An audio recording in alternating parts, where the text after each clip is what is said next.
बिस्मिल्लाहिर्रहमानिर्रहीम, अस्सलाम वालेकुम। आप देख रहे हैं प्रोग्राम मुकाबिल और इस प्रोग्राम में मेरा साथ देने के लिए सीनियर सहाफ़ी और तज़कियाकार मोहम्मद मालिक साहब भी हमें ज्वाइन करेंगे।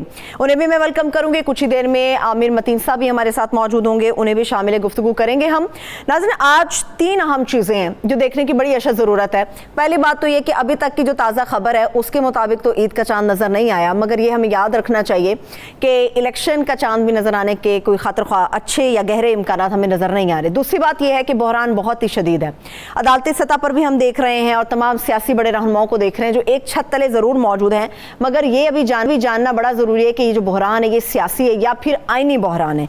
तीसरा, इसके अलावा निगरान हुकूमतों के हवाले से है। तहरीक इंसाफ ने एक petition supreme court of Pakistan में दायर तो कर दी है, मगर अब ये देखना होगा कि ये इलेक्शन कौन करवाएगा। क्या निगरान हुकूमतें घर जाएंगी या फिर इन्हीं निगरान हुकूमतों के ज़ेर साया होते हुए हम इलेक्शन की तरफ जा सकते हैं। ये वो 3 अहम मामलात है जिसके ऊपर हम मालिक साहब से गुफ्तगू का आगाज़ करते हैं।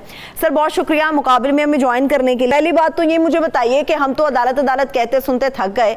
आज तो मौलाना साहब ने ये कह दिया कि एक पंचायत है और पंचायती फैसलों पर हम अमल नहीं करेंगे। बिलावल भुट्टो साहब ने भी यही बात कर दी है, तो एक पंचायत है, अदालती फैसले कबूल करेंगे, पंचायत के फैसले कबूल नहीं होंगे। नहीं, मेरा ख्याल है कि सुप्रीम कोर्ट एक स्टेप फॉरवर्ड 2 स्टेप बैकवर्ड्स जाती है। सुप्रीम कोर्ट को भी अपना रोल अब बड़ा क्लियर करना होगा। I agree with it. मैं तो खुद अपने शोज़ में कहता रहता हूँ कि सुप्रीम कोर्ट्स को, फॉर दैट मैटर किसी भी कोर्ट को, ये नहीं देखना चाहिए कि उनके फ़ैसले के बाहर क्या असर होंगे। उनके फ़ैसले होने चाहिए ऑन पॉइंट्स ऑफ लॉ, और क्या स्पिरिट और जो लेटर ऑफ द लॉ है ना उस पर होने चाहिए, वरना फिर नज़रिया ज़रूरत जन्म लेता है। बात बड़ी सिंपल है। अगर उनकी इंटरप्रिटेशन ये है कि जी इस तारीख में से इस तारीख तक इलेक्शन होना चाहिए, डेट दे दी है, सही या गलत उन्होंने अपना फ़ैसला कर दिया, तो फिर आप मजबूर करें एग्जेक्टिव को। एग्जेक्टिव नहीं मानती, आप फिर जो कानूनी पेनल्टीज़ लगाएं, चाहे आपने डिस्क्वालीफाई करना है करें। ये नहीं हो सकता कि आप एक दिन फ़ैसला कर दें, फिर आप बुला लें सबको, फिर आपके अच्छा जाएँ जाके बात करें, 4 घंटे बाद आके 4 बजे हमें आप बताएं आपकी क्या बात हुई है। 4 बजे आते हैं अटॉर्नी जनरल साहब, वो कहते हैं कि जी वो तो पहले ही फ़ैसला हुआ था, वो 26 को सारे इकट्ठे होंगे, तो फिर आप उनको कह रहे हैं अच्छा ठीक है, फिर आप 27 को आके हमें बताएं। भाई क्यों? आपने एक फ़ैसला किया है, आप उसके मुताबिक एक्शन लें। इश्यूज़ इससे बहुत ज़्यादा हैं। देखिए, सुप्रीम कोर्ट के पास सबसे बड़ी चीज़ होती है उसकी मॉरल स्ट्रेंथ, बिकॉज ना फ़ौज है ना पुलिस है, वो अपनी मॉरल स्ट्रेंथ पे जाती है। अनफॉर्चुनेटली इस वक्त सुप्रीम कोर्ट बड़ी सीरियसली डिवाइड हुई हुई है। जजेस खुद एक दूसरे को ओपनली क्रिटिसाइज़ कर रहे हैं। अभी आपने देखा, ये भी अनप्रेसिडेंटेड था, जब केस चल रहा था फैज़ ईसा साहब का, तो फैज़ ईसा साहब खुद उठ के अदालत में आ गए फेलो ब्रदर्स के सामने, which was very very unusual. फिर वो उस दिन चले गए जब वो कॉन्स्टिट्यूशन की जिस दिन वो थी सेशन, उसमें चले गए। कल परसों वो चले गए वो यूनिवर्सिटी के एक कॉन्वोकेशन फंक्शन के अंदर 15-20 लोग बैठे हुए थे, वहाँ पे 1-1.5 घंटा बैठ के उन्होंने अपनी चीज़ें की, सब कुछ किया। वो भी अगेन आउट ऑफ लाइन है सब कुछ। इधर जो चीफ जस्टिस साहब कर रहे हैं वो भी आउट ऑफ लाइन है। वो एक तासुर को इतनी तकवीत दे दी है कि वो हैंड पिक जजेस के साथ ही बैठते हैं। मोहम्मद मालिक साहब जो ये बात कर रहे थे, ये बात तो यकीनी तौर पे हमें देखनी होगी। हम सब ये बात जानते हैं, जब सुप्रीम कोर्ट ऑफ पाकिस्तान की तरफ से ये ऐलान किया गया था कि 14 मई का इंतखाब होगा, और अभी भी सुप्रीम कोर्ट की तरफ से ये हुक्म नाफिजुल अमल है।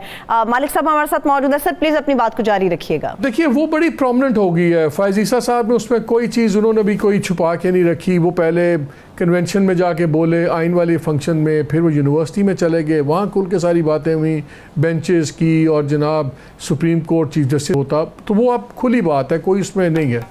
फिर हमने ब्रेकिंग न्यूज़ देखी कि जी चीफ जस्टिस साहब सारे जजेस से मिल रहे हैं। फिर एक ब्रेकिंग न्यूज़ आई कि चीफ जस्टिस और फैज़ ईसा साहब की मुलाकात हुई बड़े ज़बरदस्त माहौल में। ये मजाक नहीं है, ये नहीं कभी ब्रेकिंग न्यूज़ होती थी। और अगले दिन वो बना देते हैं 8 मेंबर बेंच, एक जिस बेंच के अंदर एक भी डिसेंटिंग जज नहीं होता, और बल्कि कंट्रोवर्शियल जो 1-2 जजेस हैं वो उसके अंदर होते हैं। सो आई थिंक अब बहुत बड़ा इम्तहान सुप्रीम कोर्ट का है कि वो अब कैसे कंडक्ट करते हैं। अब एक तासुर बनता जा रहा है कि शायद ज़ाती अना बन गई हुई है। देखिए, एक चीज़ बड़ी क्लियर है कि गवर्नमेंट ने तो इलेक्शन नहीं करवाने। गवर्नमेंट ने, आज प्राइम मिनिस्टर ने कह दिया अपनी स्पीच में कि जी जजेस को राइट है इंटरप्रेट करने का, कॉन्स्टिट्यूशन रीराइट करने का नहीं है। और ये रीराइट की बहस शुरू हुई है 63A से जब 63A की इन्होंने किया था इंटरप्रटेशन और वो 3-2 जजेस का फ़ैसला आया था, आपको याद होगा, जस्टिस मियाँ खेल और जस्टिस मंदोखेल ने बड़े स्ट्रॉन्ग नोट्स लिखे थे। जब सुप्रीम कोर्ट ने रोक दिया था कि वोट नहीं डाल सकते इनखराफ मेंबरान, और उसके बाद हमने देखा पंजाब में गवर्नमेंट चेंज हुई। गवर्नमेंट चेंज होने के बाद एक पूरी पॉलिटिकल सर्कल और सर्कस शुरू हो गई। तो सुप्रीम कोर्ट से ही शुरू हुआ ये एक पॉलिटिकल डिस्टेबलाइजेशन का ड्रामा, और अब वापस पॉलिटिकल कोर्ट सुप्रीम कोर्ट में ही आके ख़त्म होता नज़र आता है।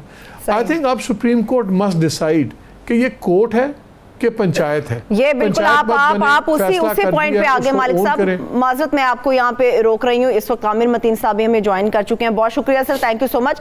आपने भी गुफ्तगू सुनी मालिक साहब की, आप भी अपना सवाल पुट कर सकते हैं। हम इसी तरह से गुफ्तगू को लेकर सर आगे बढ़ेंगे। मैं कह रहा था बहुत अच्छा किया, मैं ट्रैवल कर रहा था तो मालिक साहब से आपने बताइए ले लिया, जैसे मुझे भी समझ आ गई कि इस्लामाबाद में आज क्या हो रहा है।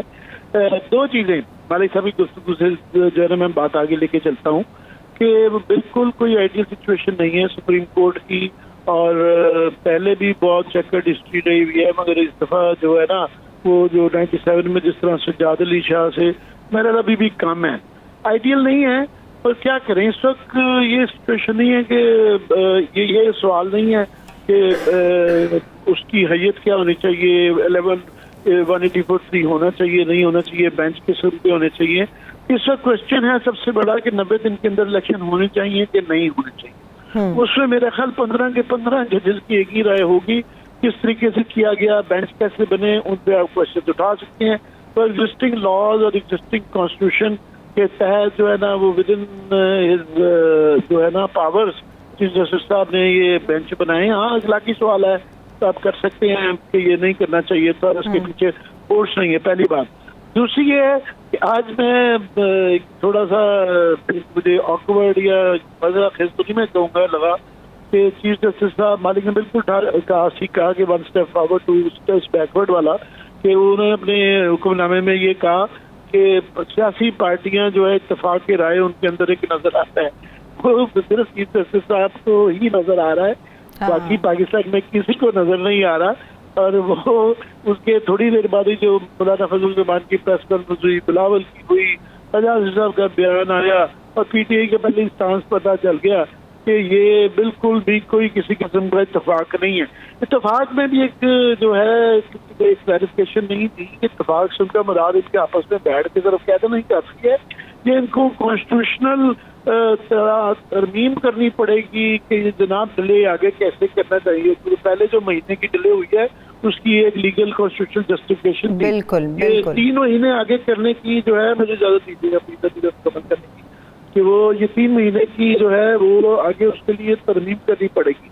पर उससे भी ज्यादा एक अहम सवाल ये आ जाता है कि बिल्कुल ये उन्होंने ये कहा कि वो फैसला इम्प्लीमेंट 90 दिन के उस पर कायम है। मेरा ख्याल है वो टाइम दे रहे हैं कि ये ना कोई कहे कि जल्दी में किया और 27 तारीख तक तो टाइम है, उसके बाद अगर फंड नहीं आते तो शेड्यूल डिस्टर्ब होता है, तो इसलिए वो पूरा टाइम दे रहे हैं कि हमें बाद में ये ना कि ये कहा जाए कि मौका नहीं दिएगा, वो अपने उस पर कायम रहेंगे। अब एक लास्ट में बात कर दूं, इससे पहले मालिक साहब की मैं कमेंट जानना चाहूंगा कि ये जो क्वेश्चन है ना कि एक दिन इलेक्शन करवाना, ये सियासी या अखलाकी अगेन कोई मसला हो सकता है, कानूनी या आईनी बिल्कुल नहीं है। ये हर पार्टी को हक हासिल होता है कि वो अपने सियासी मफाद के लिए मैंडेट वितर करने के लिए किसी वक्त भी तहलील करे और नया इलेक्शन करवा ले। ये आइन भी बड़ा क्लियर है और वैसे भी पॉलिटिकल लॉजिक के भी मंतक, सियासी मंतक के मुताबिक भी ठीक है। और ये पहली दफा नहीं हो रहा, पाकिस्तान में भी भुट्टो साहब ने पहले वक्त से 77 में इलेक्शन करवा दिए थे, जो कि मैंडेट उनको बड़ा अच्छा मिल गया था मगर वो कॉन्ट्रोवर्शियल हो गए। ये इंडिया में वाजपेयी साहब ने 1 साल पहले इलेक्शन करवा दिए थे क्योंकि उनके ख्याल में वो उनको बेहतर मैंडेट मिलना था, वो ज्यादा बात है कि वो हार गए, वो उल्टी पड़ गई। मगर हर पार्टी एक अपना मुफाद देखती है कि इस तरीके से करेंगे, ये स्ट्रेटेजी होती है, इसका आइन से कोई इख्तलाफ नहीं है कि अगर पहले करवा लें तो उनको वो है, तो ये तो भी उनके एक एडवांटेज आ जाती है कि नेक्स्ट इलेक्शन में स्टेट टेकर गवर्नमेंट्स की बात जो है अपनी गवर्नमेंट होगी। और मैं समझता हूँ कि इखलाकी तौर पे भी अभी वो जो उनकी जायज लगती है कि जिस तरह की दूसरी तरफ से भी फेयर प्ले तो नहीं ना हो रहा, ये जो निगरान गवर्नमेंट जिस तरह की बनाई हुई है तो जो वहाँ पे हरकतों से तैनात हो रही हैं तो ठीक है, फिर वो भी इसका तोड़ ही है। बात सीधी सी है कि दो इदारों में लड़ाई चल रही है इस वक्त, और फैसला देखना है कौन बैकआउट करता है। जो फैसला आएगा आगे, अब सवाल ये है कि वो इम्प्लीमेंट कैसे रोका जाएगा। तो अगर एक तो फैसला आ जाए उसको अंडू करना आसान नहीं होता। ये मैं सीधी बता दूं कि वो जो एसवाई वो जो है ना, one who shall not be named, तो that thing which shall not be named वाला दूसरा निजाम पलटने वाली बातें। मगर नवाज शरीफ एक दफा नायल हो गए तो हो गए, यूसुफ गरदानी नायल हो तो हो गए। अब वो कानूनी तौर पे अदालती कोई रिव्यू हो या कॉन्स्टिट्यूशनल अमेंडमेंट हो तो वो उनकी नायली खत्म हो सकती है, और कोई तरीका नहीं है। सही है, ठीक है। मालिक साहब तक मेरी आवाज जा रही है? जी जी आ रही है। जी सर, आपने आमिर साहब की अगर गुफ्तगू सुनी हो तो मैं चाह रही हूँ कि उसके ऊपर आप अपना तजिया पेश करें। देखिए, दो तीन चीजें बड़ी क्लियर है। आमिर जो बात कर रहे थे ना इलेक्शंस की, आईनी तो 18 अमेंडमेंट के बाद खास तौर पे बड़ी कैटेगोरिकल पोजीशन क्लियर है, कोई एम्बिग्विटी नहीं है कि सबके इकट्ठे इलेक्शन होने लाजम नहीं है। सो ये जो बात होती है कि जी ये हो जाएगा पंजाब में डोमिनेट हो जाएगा, ये पॉलिटिकल बातें तो हो सकती हैं, आईनी बातें नहीं है। लेकिन मेरे नजदीक इस वक्त सबसे बड़ा मसला ये नहीं है। मेरा मसला इस वक्त है कि क्या सुप्रीम कोर्ट हमारे जैसे मुल्क में कंट्रोवर्शियल होना अफोर्ड होता है कि नहीं होता। And unfortunately because final arbiter है ना, आपका कोई मसला जिंदगी के एंड में एक अदालत के पास जाना है और जाके सुप्रीम कोर्ट में एक हल होना है। आइन का मसला है, सुप्रीम कोर्ट ने उसको इंटरप्रेट करना है। So everything buck stops at supreme court, not even at the prime minister but at the supreme court. इसलिए बड़ी जिम्मेदारी है चीफ जस्टिस साहब के पास। अब देखिए आज क्या हुआ, आज मौलाना फजल रहमान ने इतनी सख्त जबान इस्तेमाल की। उन्होंने कहा है कि जी नाम लेके चीफ जस्टिस को और उनके साथ जो दो जजेस हैं यानी कि जस्टिस मुनीर, जस्टिस एजाजुल एहसन को, उन्होंने क्लियरली कह दिया कि आप एक पार्टी बने हुए हैं, आप एक एजेंडा लेके आए हुए हैं और आप पीटीआई का एजेंडा आप इम्प्लीमेंट कर रहे हैं। ये मामूली बात नहीं है। कल अहमद वली खान ने जो एनपी के प्रेसिडेंट है, उन्होंने इतनी सख्त एक ट्वीट की जिसमें उन्होंने कहा इनफेमस बेंच, वहां से वो शुरू होते हैं, गैंग ऑफ 3 कहते हैं, और उन्होंने इन तीनों को बी टीम कह दिया पीटीआई का। यार ये मजाक नहीं है कि आपका ओजी है तो एक ट्वीट था। ये आप तो एक बंदा है जो अपनी पार्टी का भी सरबराह है और पीडीएम का भी सरबराह है, ठीक है। दूसरे जो है वो एक पार्टी के सरबराह हैं। इसके बाद बाकियों की तो आप छोड़ दे, जो बाकी सब लोगों की बातें आ रही, सब कुछ आ रहा है। फिर आपकी बार स्प्लिट हो गई, किसमें किस साइड पे कितने लोग हैं कितने नहीं है, that is again a secret thing.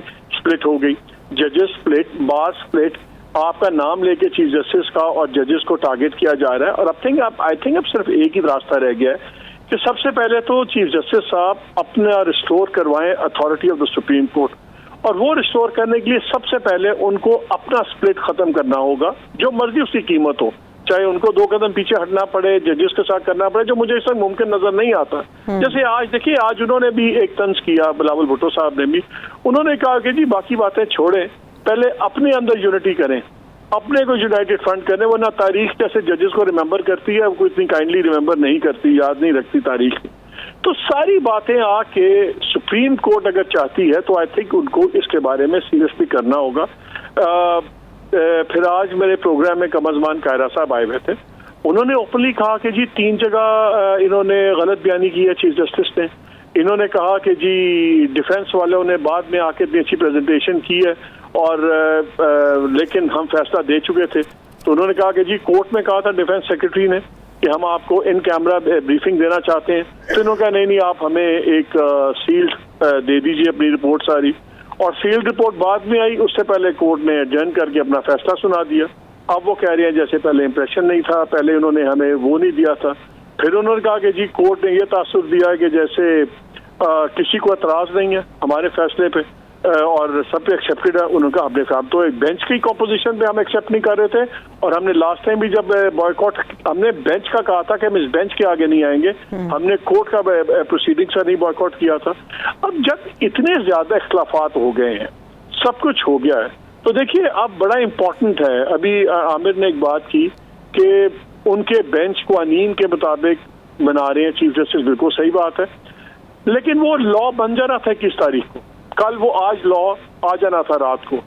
Chief justice ने उस लॉ को बनने से पहले एक बिल की स्टेज पर रोक के अपनी ये पावर्स अपने पास रखी हैं। ये बहुत बड़ा क्वेश्चन मार्क है कि क्या आप ये कर सकते हैं, क्या आपके पास ये करने का राइट है, और उसमें उन्होंने लिखा हुआ था, जो ग्राउंड्स दी थी उस फैसले में, उन्होंने कहा कि जी ये प्रीएम्प्टिव ज्यूरिसडिक्शन है और क्योंकि इररिपेयरेबल डैमेज हो जाना था। क्या इररिपेयरेबल डैमेज होना था? एक जज के बजाय 3 जजेस ने फैसला करना था, एक जज के बजाय 3 जजेस ने सीनियर मोस्ट ने करना था। सो कोई पावर किसी और को तो नहीं जा रही थी। मसला आजकल ये हुआ है कि अगर आप चीफ जस्टिस को क्रिटिसाइज करें किसी बात पे तो लोग कहते हैं आप शायद PMLN को सपोर्ट कर रहे हैं, अगर आप गाजी फायज ईसा को सपोर्ट करें लोग कहते हैं कि आप दूसरी साइड पे हो गए। हर चीज पॉलिटिकली डिवाइड हो गई है अनफॉर्चुनेटली। लेकिन रियलिटी ये है कि पार्लियामान अपनी हद से क्रॉस कर गई और हुकूमत, जब उन्होंने कहा कि हम सुप्रीम कोर्ट का हुक्म नहीं मानेंगे, सुप्रीम कोर्ट अपनी हद से क्रॉस कर गई जब सुप्रीम कोर्ट ने यह फैसला कर लिया कि हम आपका कानून बनने से पहले रोक देंगे। आपने बेसिकली पार्लियामान का कानून बनाने का हक रोका है जो आपके पास नहीं है, और पार्लियामान और गवर्नमेंट वो कर रही है जो उनके पास हक नहीं है कि वो इनकार करें। अब हर कोई एक्सट्रीम पर चला गया हुआ है, इसलिए अब इस जमूत को कैसे टूटेगा? आई थिंक इसको एक ही चीज रह गई है मेरे नजदीक कि अब जो फैसले होने हैं ये फैसले सुप्रीम कोर्ट के चीफ जस्टिस फुल बेंच बना के करें। और देखें उसमें भी चीफ जस्टिस को परेशान नहीं होना चाहिए। अब उन्होंने शो कराया जो उन्होंने आखिरी बेंच बनाया 8 मेंबर बेंच, तो क्लियरली 8 मेंबर बेंच ने उनकी 1-1 उनकी बात तस्लीम की है। सो आपको नजर आ रहा है कि बेंच भी स्प्लिट है 8-7 with majority going to chief justice. तो अगर चीफ जस्टिस बेंच खुद भी बनाए, पूरे का बना दें, तब भी वो 8-7 से जीतते हैं। और मुझे बताइए कौन सा जज होगा जो ये कहेगा कि 90 दिन में फैसला नहीं है, 90 दिन में इलेक्शन नहीं होने चाहिए? Nobody is going to support that. Every judge is going to say कि 90 डेज में होने चाहिए। अब एक्सेप्शनल सर्कमस्टांसेस की इंटरप्रिटेशन में कुछ बातें हो सकती हैं कि अच्छा किस दिन कर लें किस दिन ना करें, तो इसलिए जजेस भी आप क्यों हम अज्यूम करते हैं कोई भी करे इंक्लूडिंग चीफ जस्टिस कि जी ये 4 जजेस हैं सिर्फ यही 90 दिन की बात करेंगे बाकी नहीं करेंगे। मेरा नहीं ख्याल कोई भी जज आइन के मारवा की बात करेगा या सपोर्ट करेगा। आई थिंक अब मैसेज आना चाहिए सुप्रीम कोर्ट से कि yes the judiciary is United, full bench करें, कलेक्टिव विजडम की बात करें। अगर पॉलिटिशियंस को आप कहते हैं कि कलेक्टिव विजडम को ट्रस्ट करें, आप लोग मिल के एक फैसला करें जो मुल्क के लिए अच्छा है, तो सुप्रीम कोर्ट को भी मिल के फैसला करना चाहिए। और ये इसमें कोई मसला नहीं है। अमेरिका की सुप्रीम कोर्ट हर केस इकट्ठा सुनती है, इसलिए वहाँ ये डिस्प्यूट नहीं होती। वहाँ की कोर्ट आइडियोलॉजिकली डिवाइडेड है, वो जो कंजर्वेटिव जजेस हैं और प्रोग्रेसिव जजेस हैं उनको पहले ही पता होता है हमें, तो उसी बेसिस पे। लेकिन उनकी डिवीजन आइडियोलॉजिकल डिवीजन है जो हमें पता है। यहाँ पे डिवीजन आइडियोलॉजिकल नहीं है, यहाँ पे डिवीजन पर्सनालिटी डिवीजन है और पॉलिटिकल इन्फ्लुएंसेस की बेसिस पे डिवीजन है। इसलिए ऑल द मोर रीजन यहाँ पे फुल बेंच बैठे। और खास तौर पे देखें 2 तारीख को ये डेट है जो इन्होंने ये स्टे दिया हुआ था इस legal procedure rule and procedure bill वाला सुप्रीम कोर्ट वाला। आई थिंक ये जो 2 तारीख वाली बेंच है ये भी इनको रिकॉन्स्टिट्यूट करना चाहिए जिससे सब जस्टिस साहब को फुल बेंच बनाए, इस पर फैसला करें। और ये चीजें भी जो इलेक्शन रिलेटेड अब हैं इस पर फुल बेंच बैठे ताकि ये बहस खत्म हो, वरना ये बहुत खतरनाक चीज हो जाएगी। 3-2 का जज वो कहते हैं जी हम तो मानेंगे 4-3 वाला, ये कहते हैं 3-2 का हो गया है, फिर उससे इख्तलाफी नोट है तरमिल्ला के बाकी जजेस के। सो ये जो इतना गन पड़ गया हुआ है इसको कहीं से तो हमें सफाई शुरू करनी है। So I think Supreme Court should take the lead in this, और ताकि खत्म हो। उसके बाद गवर्नमेंट आपकी बात नहीं मानती, फारिग करें यार, क्यों ना करें। अगर प्राइम मिनिस्टर नई डेट मानते, और ये बड़े फ्लिमजी एक्सक्यूजेस हैं कि फाइनेंस नहीं है, ये बड़ा फ्लिमजी एक्सक्यूज है कि जी इतने स्पाई थे इतने नहीं है। 2018 में जब इलेक्शन हुए थे तब भी बॉर्डर्स बड़े टेंस थे, तब तो कोई बर्फानी मौसम नहीं था लेकिन सारों ने प्रोवाइड किया हुआ था ना। सो वो फ्लिमजी एक्सक्यूज है। And let the heavens fall. देखिए जब भी आप कॉन्सिक्वेंसेस के बेस पे फैसले करेंगे अदालतों के, वो हमेशा गलत होंगे कि इसका नतीजा क्या होगा। फैसला होना चाहिए in the true spirit, letter and spirit of law. उसमें जो मर्जी हो जाए, हालात खुद ही अपने आप को संभालेंगे। सही है। लेकिन जो फुल बेंच की आप बात कर रहे हैं मालिक साहब, जी मालिक साहब प्लीज। मालिक साहब नहीं, मैं आमिर साहब। जी आमिर साहब प्लीज मुझे जरा ये प्लीज सेगमेंट लंबा कर लीजिएगा, मैं अपना आर्गुमेंट जरा कंप्लीट कर लूं। जी मैं मालिक साहब से विद ड्यू रिस्पेक्ट थोड़ा सा इख्तिलाफ किया है कि ये मेरा नहीं ख्याल है कि ये अगर आप कहते हैं फुल बेंच बनेगा, फुल बेंच बनने का मतलब है ये तमाम हियरिंग दोबारा शुरू होगी, जिसका मतलब ये है कि ये जो 14 मई से क्या ये अक्टूबर तक की चलेगी। ये वो लोग कह रहे हैं जिन्होंने 14 अक्टूबर तक इसको लेके जाना है, ये फिर कई महीनों में चला जाता है। हाँ, नहीं, क्यों चलेगी पूरी? नहीं, पूरी हेयरिंग जब बेंच बदलता है तो तमाम जजेस को दोबारा पूरी हेयरिंग करनी पड़ती है। आप उस पर टाइम गैप नहीं करें, आप यू कैन डिसाइड 3 days में आप कर सकती है कोर्ट। मालिक साहब, case will have to be heard again by every जज, तमाम बंदे दोबारा बुलाए जाएंगे, वो लंबा एक प्रोसेस होगा, उसके टाइम पार नहीं आप कर सकते कि ये फुल बेंच बैठ के 10 दिन में। तो क्रेडिबिलिटी बेशक तबाह हो जाए कोर्ट की, आप वक्त से पहले कर लें। नहीं, मेरी हेयर मी आउट बिल्कुल। I want you to answer on something. Let me ask something.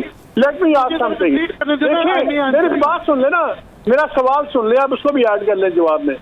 बात ये है कि सबसे पहले ये शुरू कहाँ से हुआ मसला?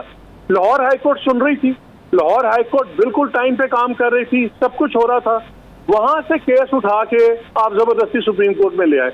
All you have to do was tell the Lahore high court कि भाई आप इसका 2 दिन में 3 दिन में फैसला करें, कोई डिले नहीं था।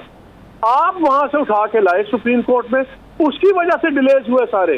मालिक साहब, प्रॉब्लम ये है कि डिलेज अपने कॉज करके अब आप डाल रहे हैं पॉलिटिशियंस में कोर्ट, ये तो नहीं हो सकता ना। ये मैं आपसे यही सी का जवाब दे रहा था, जस्ट हेयर मी आउट। ये सेगमेंट लंबा कर लीजिएगा, अपनी ब्रीफ ना लीजिएगा। तो आप बिल्कुल सही फरमा रहे हैं, things could have been done better. Chief justice साहब और अदलिया को इसके सुप्रीम कोर्ट बेहतर तरीके से कर सकता था, मगर ये जो मैस आप बता रहे हैं, ये सिर्फ मैस सुप्रीम कोर्ट के अंदर नहीं है, इट इज ऑल अराउंड। ये पार्लियामेंट के अंदर भी आपके चल रहा है। नेशनल असेंबली जिस तरह की तरमीम कर रही है, नैब की तरमीम, ये जो बिल बनाया हुआ रेट्रोस्पेक्टिव इफेक्ट में नवाज शरीफ साहब को बेसिकली सेल्फ बेनिफिट के लिए, तो जब वो नजर आ रहा है, फिर नहीं, हेयर मी आउट प्लीज। साथ में जिस तरह की आपने निगरान गवर्नमेंट्स बनाई है, टोटली पार्शल है, इलेक्शन कमीशन है, उसको कोई परवाह नहीं है, वो टोटली नजर आता है। चारों तरफ एक बदनीति चल रही है, नजर आ रहा है, ओपनली ब्लेटेंटली बदनीति की जा रही है। तो मेरा अदालत भी की वैक्यूम में तो नहीं रह रही है, वो भी देख रहे हैं कि क्या हो रहा है। बिल्कुल आपसे मैं ये एग्री करता हूँ कि जनाब लाहौर वाला, पर उसके भी प्रेसिडेंट मौजूद हैं। वो जो लाहौर वाला आप कह रहे हैं, तो नवाज शरीफ साहब की अपनी जो 93 की गवर्नमेंट थी, वो डायरेक्टली सुप्रीम कोर्ट में सुनी हुई है। ये एक दफा नहीं, 2-3 दफा प्रेसिडेंट मौजूद है। दूसरा आपका जो था वो वाला डायरेक्टली कोर्ट से नहीं, आप एक खासा फैक्ट चेक करें ना, आपका डायरेक्टली सुनना और एक चलते हुए केस को वहां से उठा के अपने पास ले आना विदाउट एनी रीजन। मैं ये कह रहा हूँ कि सबसे ज्यादा मैस सुप्रीम कोर्ट में डाला है, उसी को वो मालिक करना चाहिए। मैंने बताया ना कि नया बेंच खुलने का मतलब है कि 90 दिन तो गए, एजेंसी भी देखती होती है इम्प्लीमेंट करवाने की, वो फिर 1-2 महीने और केस चलेगा, अक्टूबर तक चली जाएगी। ये पोलिटिकल जो गवर्नमेंट है उनको सूट करता है, मगर ये वैसे ही मेरा ख्याल है गलत है। Legally he is with in right, वो ठीक है, अखलाकी तौर पे हम सब इस्लाहात के लिए हैं, ये बेहतर तरीके से कर सकते थे, फुल बेंच है वो। मगर ये लाहौर हाई कोर्ट वाला मैं आपको दोबारा फिर क्लैरिफाई कर दूं, मैंने कहा कि वो जो पहले फैसले हैं वहाँ भी की अदालत में ये बहाली का जो केस था नवाज शरीफ साहब की, वहाँ में 93 में जब असेंबली डिसॉल्व हुई है, ये हाई कोर्ट में चल रहा था। हाई कोर्ट टाइम ले जाती है। ये पेशावर हाई कोर्ट में सुप्रीम कोर्ट की इंस्ट्रक्शंस के बावजूद आप देखें अभी तक वो फैसले के ऊपर बैठे हुए हैं, वो डिले किए जा रहे हैं वहाँ पे। तो यहाँ पे भी इशू है। दूसरा, वो आप सही कहते हैं कि ये जो कानून वाला फैसला, उसके अंदर क्योंकि 10 बेंच का फैसला आ चुका हुआ था कि आप अगर कोई कानून नहीं बना तो प्रिजम्पटिव बेसिस के ऊपर वो नहीं कर सकते। मगर हस्बा बिल जब आया तो उसकी नेचर ऐसी थी कि किसी ने उसको, हालांकि वो क्वेश्चन किया जा सकता था कि जनाब ये 10 बेंच का फैसला 9 जजेस नहीं कर सकते, मगर वो इतना खौफनाक कानून बनने जा रहा था कि लोगों का वो आपने जो विजिलेंटे उसको देने से डंडे के औरतों को मारे कि सर पे स्कार्फ क्यों नहीं लिया हुआ अफगानिस्तान की तरह तालिबान गवर्नमेंट, तो किसी ने उसकी, क्योंकि उसकी नेचर इस तरह की थी। तो ये भी जो मैं समझता हूँ जो जिस किस्म का कानून बनाया जा रहा था, इसके पीछे बदनीति है एस्टेब्लिशमेंट की, मतलब आप क्या समझते हैं, बहुत नीयत है। तो वो एक वैक्यूम में नहीं रह रहे, बिल्कुल अखलाकी तौर पे, सियासी तौर पे या वैसे उनको जो है बड़े बेहतर तरीके से कर सकते थे। मगर आपका ख्याल है कि मुझे फाइनल आपसे जवाब मेरा ब्रेक के बाद शायद देना पड़ेगा आपको कि 15 जजेस का भी अगर फैसला आ जाता 90 दिन के अंदर, तो इतना आसानी से इम्प्लीमेंट नहीं था होना जब आपकी बदनीति शामिल हो। और यहाँ क्लियरली बदनीति है, आपके सामने वो कह चुके हैं अक्टूबर में नहीं मानेंगे हम। तो ये यहाँ पे सिचुएशन जो है ना, ये इतनी ग्रे एरिया नहीं है, ये बड़ी ब्लैक एंड व्हाइट क्लियर है। आमिर इसलिए तो मैं कह रहा हूँ गवर्नमेंट की तो नीति सामने है, वो तो हर कीमत चुकाने पे तैयार हैं कि मैं डिस्क्वालीफाई कर दूं, ठीक है, उनकी बदनीति है। आप उनको क्यों रूम दे रहे हैं कि एक बात में अगर से चुनाचे की बहस हो, आप क्यों कर रहे हैं? आप 8-7 के में से भी अगर आपका वर्डिक्ट आ जाता है तो गवर्नमेंट के पास कोई जवाब नहीं रहता, कोई बहाना नहीं रहता, आप उसके बाद खड़का दें उनको। और हस्बा बिल में देखें, आपने जो इस बिल में बात की, इस बिल में बात आपने अपील की थी, वो एक इसमें इशू है जो सब्सटेंटिव जिसको कहते हैं आप चेंज की बात है, वो भी कोर्ट अगर ये बिल बन भी जाता वो पार्ट कोर्ट बड़े आराम से स्ट्राइक डाउन कर सकती थी कि ये सब्सटेंटिव चेंज है, ये प्रोसीजरल चेंज नहीं है, ये अपील वाली बात, क्योंकि अपील का right is a substantive right. इसके लिए आपको कॉन्स्टिट्यूशनल अमेंडमेंट करनी पड़ेगी। जहां तक बेंच बनाने का इख्तियार है और 84(3) का इख्तियार है, 184(3) का, वो ठीक है, वो प्रोसीजर में आपने जुडिशरी में ही वापस दे दिया है। तो कोर्ट ने तो अगर अपील की बेसिस से सारा उड़ा दिया है तो फिर तो सीजन में सिर्फ अपील। चलिए आमिर साहब मालिक साहब मुझे ब्रेक लेने दीजिए, माजरत के साथ मैं पहले सेगमेंट बहुत आगे ले गई, मुझे ब्रेक लेने दीजिए। मालिक साहब भी हमारे साथ हैं, आमिर मतीन साहब हमारे साथ, एक छोटी सी ब्रेक लेके इस कानूनी बहस को आगे बढ़ाएंगे, मगर इसके साथ साथ निगरान हुकूमतों के हवाले से भी जो एक पेचीदगी पैदा हो गई है इसके ऊपर भी डिटेल से बात होगी। हमारे साथ रहिए।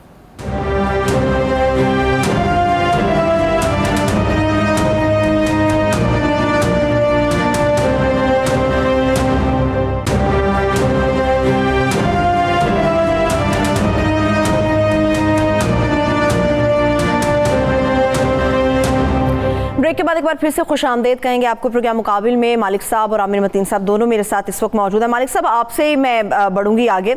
अभी आपने भी बात की थी 90 रोज़ के अंदर इंतखाब होने की, आइन के अंदर तो ये बात बिल्कुल वाज़ेह कि 90 रोज़ के अंदर इंतखाब होना चाहिए, मगर जब अदालत की तरफ से ये अल्फाज इस्तेमाल किए जाते हैं कि गुंजाइश निकाली जा सकती है, कोई रास्ता निकाला जा सकता है, कुछ सोचा जा सकता है, तो इससे तो ये तासुर मिलता है कि आइन की छतरी तले रह के कोई गैर आइनी कदम जो है वो किसी भी सतह पर उठ सकता है।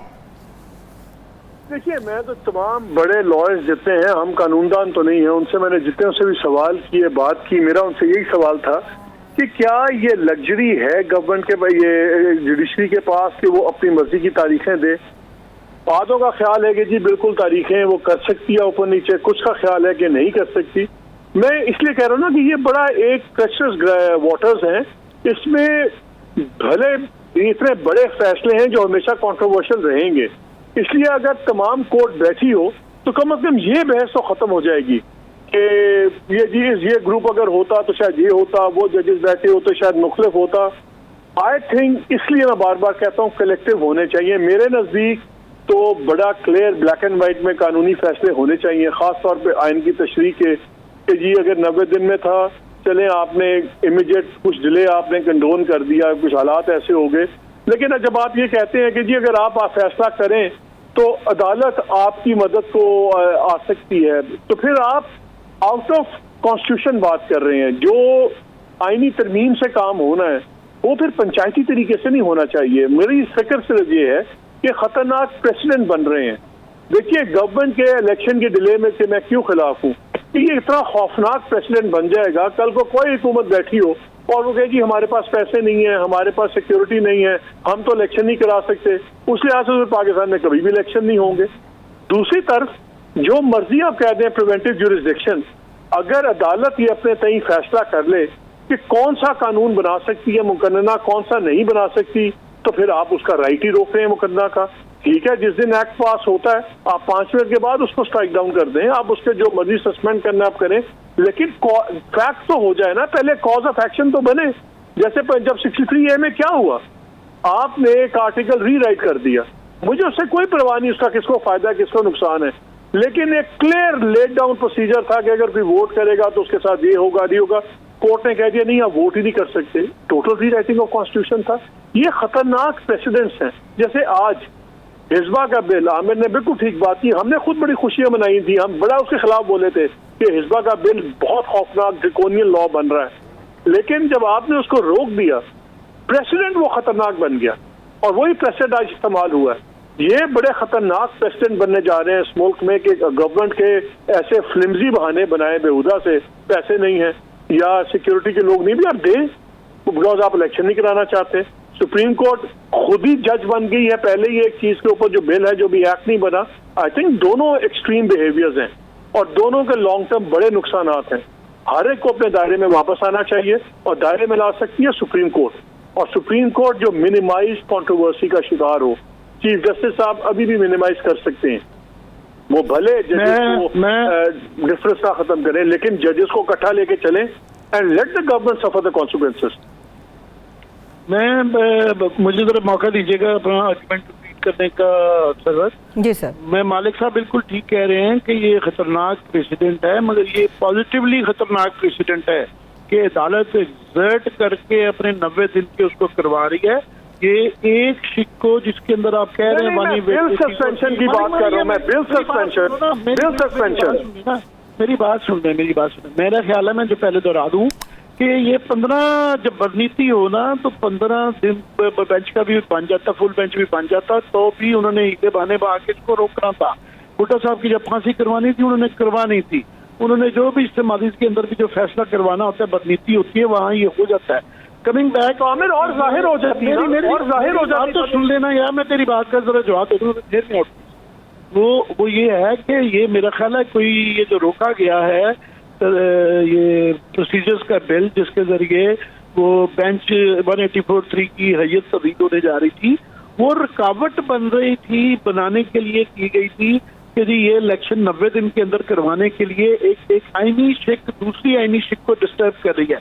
90 दिन की तो क्लैरिटी है। दूसरा जो है वो एक डिबेट है, कोई सलाह है जो कि प्रिजम्पटिव आप अगेन कर रहे हैं कि ऐसे होना बेहतर था, वो इखलाकी क्वेश्चन है, अभी वो कॉन्स्टिट्यूशनल या लीगल क्वेश्चन नहीं है।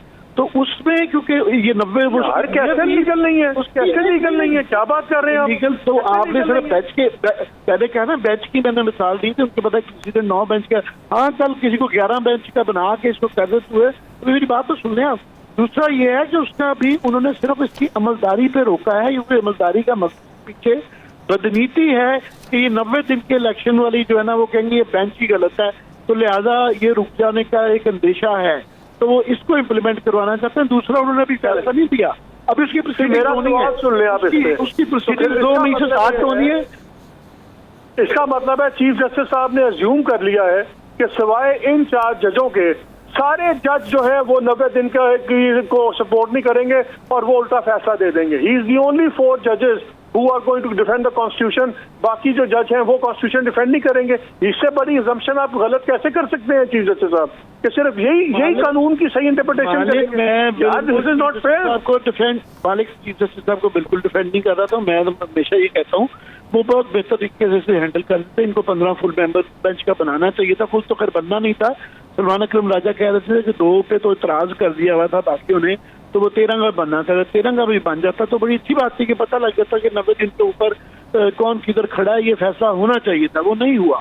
पर अब जो सूरत हाल है यहाँ पे, एक आपकी प्रिजम्पटिव वो एक इस्लाह है जो कि हमने करवानी जानी है, ये इसलिए पार्लियामेंट उसको यूज करके ये 90 दिन को रुकवाना चाह रही है।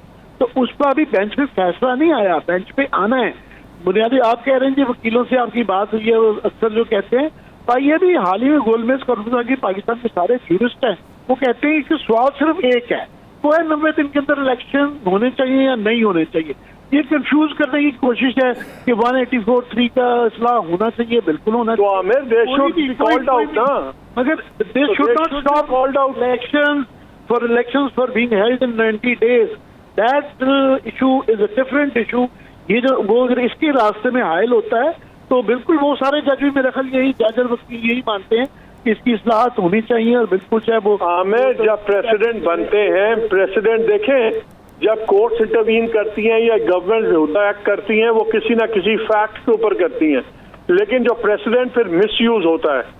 आज आप कह रहे हैं ना कि जी पॉजिटिव इंटरवेंशन है, किस तरह पॉजिटिव इंटरवेंशन है कि एक सुप्रीम कोर्ट प्रिजम्पटिव बेसिस पे वो अल्लाह की पावर अज्यूम कर ले कि हम नियतों का फैसला है। भाई आप एक्ट बने, आप एक्ट बनने के 5 मिनट के बाद उसको उड़ा दें, आप उसको एक्ट बनने दें ना। मैं पॉजिटिव इंटरवेंशन में इसलिए कह रहा हूँ कि एक टोटली बदनीति ऑल अराउंड है, वो वैक्यूम में। सुप्रीम कोर्ट क्यों बुला रही है? सुप्रीम कोर्ट मैं आर्गुमेंट दे रहा हूँ कि सुप्रीम कोर्ट पंचायत क्यों बन रही है? सुप्रीम कोर्ट ने फैसला दे दिया है कि अगर ये अब 27 को पैसे नहीं देते जो इनको पिछली तारीख पे करना चाहिए था। आप बुलाएं सीधा सीधा, फिर आप क्यों why are they beating around the bush कि कभी उसको बुलाओ कभी इसको बुलाओ। भाई चीफ एग्जीक्यूटिव को बुलाएं, आप 27 तारीख है, 27 तारीख को पैसे नहीं देते, बुलाएं चीफ एग्जीक्यूटिव को, बुलाएं फाइनेंस मिनिस्टर को, नहीं वो पैसे देते हैं फारिग करें। Then why are you playing around? मेरी ख्वाहिश है बिल्कुल कि उनको ये पहले ही कर देना चाहिए था, और मुझे उम्मीद है एग्जैक्टली यही मेरा आर्गुमेंट है कि आप पंचायत मत बने। यहाँ पर मैं डिसएग्री नहीं कर रहे, मगर आप देखिए आप 63A से शुरू कर रहे हैं, तो 63A को छोड़ें, आप उससे पीछे भी जाए ना कि ये जिस तरीके से इस्लामाबाद के अंदर गवर्नमेंटें, बिल्कुल ठीक है इमरान खान की सिलेक्टेड थी, ये इम्पोर्टेड थी, तो ये पहले जो जिस तरीके से यहाँ गवर्नमेंट कराई गई है, पंजाब के अंदर कराई गई, या जब जैसे अब कश्मीर के अंदर कराई गई है, तो ये सारा कुछ ये वैक्यूम में हो रहा है। और हर दौर में अदालतें जो चीफ जस्टिस हैं ऑफकोर्स इस्लाह होनी चाहिए, हर दौर में वो जो है ये देखती हैं कि बेंच किसके उसमें है, ये वाला मामला चलता रहता है। और ये पहली दफा नहीं, इस पे बहुत वर्ष हमने हमारी चेकर्ड हिस्ट्री है जुडिशरी की। मैंने कहा ना सज्जाद अली शाह के दौर में बहुत बड़ा, इससे ज्यादा बड़ा क्राइसिस था, हमला जब करवाया गया था सुप्रीम कोर्ट में, वो भी इससे बड़ा क्राइसिस था। पर ये बड़े रेयर मोमेंट्स हैं कि जब सवाल एक है 90 दिन का इलेक्शन और एस्टेब्लिशमेंट की, और सुप्रीम कोर्ट की, या सुप्रीम कोर्ट भी नहीं, चीफ जस्टिस की और एस्टेब्लिशमेंट की इस वक्त आपस में ये सॉर्ट आउट होना है इस मुल्क में। देखें इस मुल्क में मजाक बन गया है। एमल वली का आप ट्वीट पढ़ें, मुझे it has really disturb me.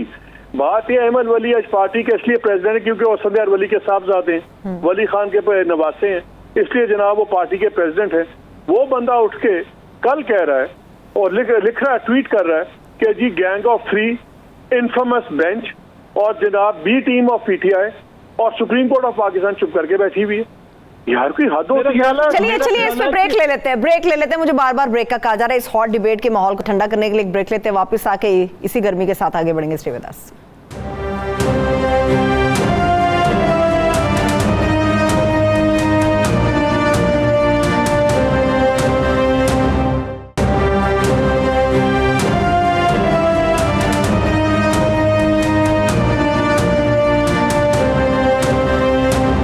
Break के बाद एक बार फिर से प्रोग्राम में आपको हम खुशामदीद कहेंगे।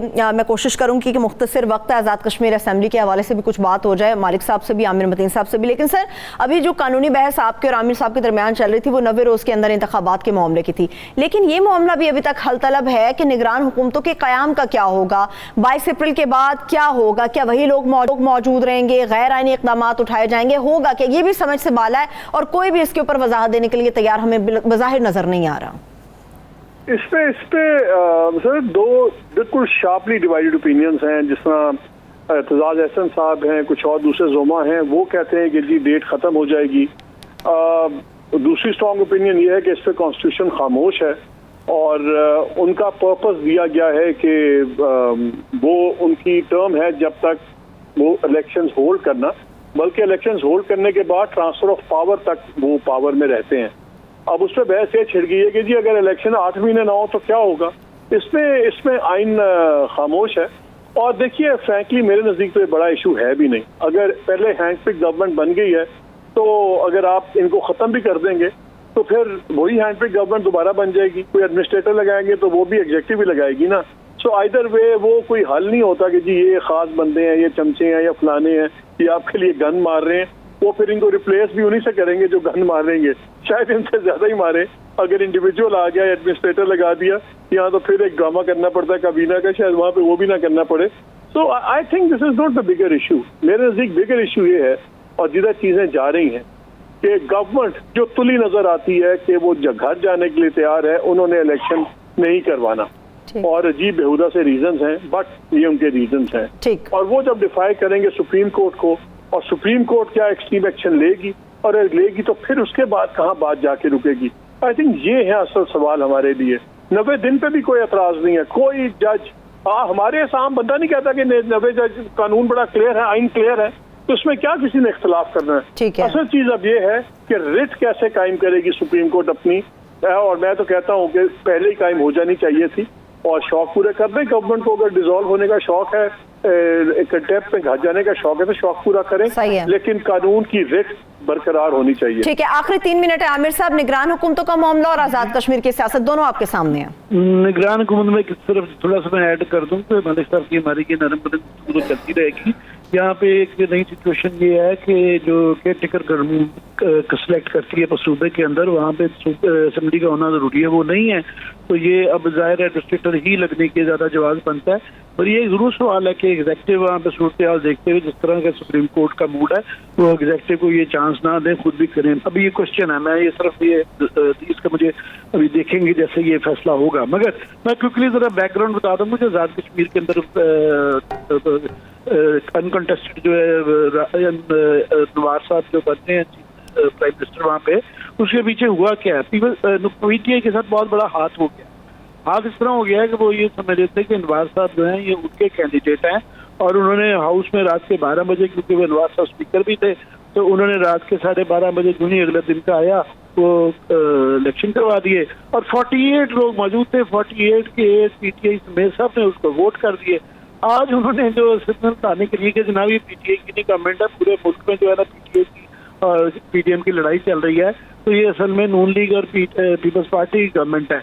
तो उन्होंने दो जो पहले अपने वजीर जिनको पोस्ट दिया है, एक फैसल राठौर है पीपल्स पार्टी के, दूसरे कर्नल वकार साहब है नून लीग के। तो अब उनको ख्याल आया ओहो हमारे साथ हाथ हो गया है, तो सुना है कि 19-20 लोग जो है ना अब जाके अपोजिशन में बैठेंगे कि जी हमारे साथ ये वाला धोखा हो गया है। तो हुआ ये था पीछे बैकग्राउंड में कि पहले बैरिस्टर सुल्तान और पीपल्स पार्टी के नून लीग के मिलकर जो है ना एक अपना फॉरवर्ड ब्लॉक के साथ बना रहे थे, इनके नंबर थोड़े से शॉर्ट हो गए। तो द मीन टाइम जो है उन्होंने कहा कि बैरिस्टर साहब के पास तो 5 बंदे थे फॉरवर्ड ब्लॉक के, तो ये अनवार साहब के पास 10-12 हैं, तो उन्होंने कहा जी आपको बना लें, हमारे लिए क्या है। लास्ट 20 सेकंड्स आमिर साहब जी। 21 डिस्क्वालिफिकेशन का कानून है नहीं, बना ही नहीं है। तो 8 तारीख को एक फैसला होना है जिसके अंदर ये पता चलना है कि ये रजिस्टर्ड पीटीआई जो है ना वो इमरान खान के नाम से आजाद कश्मीरी हुई है, शायद उसको वैसे ही सबको बहुत शुक्रिया आमिर मतीन साहब, मोहम्मद मालिक साहब हमें ज्वाइन करने के लिए आपका भी बेहद शुक्रिया। इजाज़त दीजिए, अपना बहुत सा ख्याल रखिए, खुदा हाफिज़।